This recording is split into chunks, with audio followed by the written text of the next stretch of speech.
Mercy, grace, peace to you all in the most holy and matchless name of Jesus Christ of Nazareth. Today is 26 May 2021 and it is a Wednesday.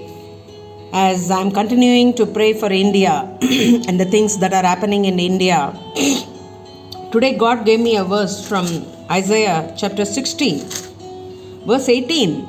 I'm so encouraged today. Verse 60, verse 18 says, "Violence shall no more be heard in thy land, wasting nor destruction within thy borders.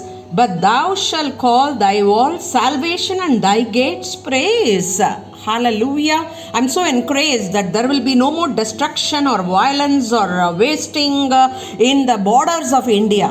Not even in the borders of India. There will no question. Every fungus that they are talking about Indian citizens, we are talking about, I command it to leave now in the name of Jesus. Amen. No more violence, no more destruction, no more wasteland, no more fungus, no more COVID, no more new viruses in India. In the name of Jesus, I ask and pray. And this verse is a confirmation that thy walls salvations and thy gates praise.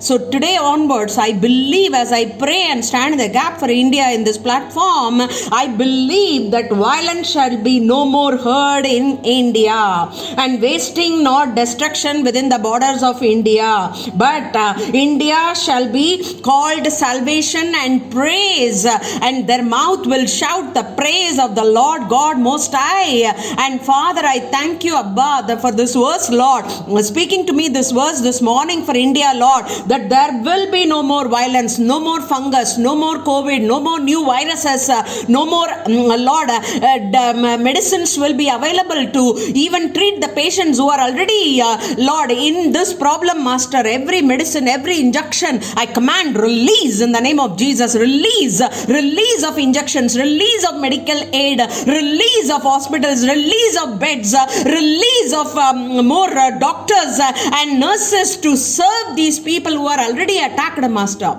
Father, bring every person out of the destruction, Lord. That is what you are telling us, Lord. Every person who are attacked by any viruses or COVID or any fungus in India, Master, Lord, you are talking to those people. No more violence, no more wasting, no more destruction, even within thy borders. Their mouth shall be only praising God. Father, this day, Lord, you are going to make every mouth of Indian citizens to praise God. Praise God. Salvation in their walls, Master. I speak salvation in every household of India in the name of Jesus, Master. Thank you, Abba. In Jesus' mighty and matchless and precious name, I ask and pray. Amen. Glory to God. Believe this verse. No more violence, no more destructions. Only peace, only praise. Amen.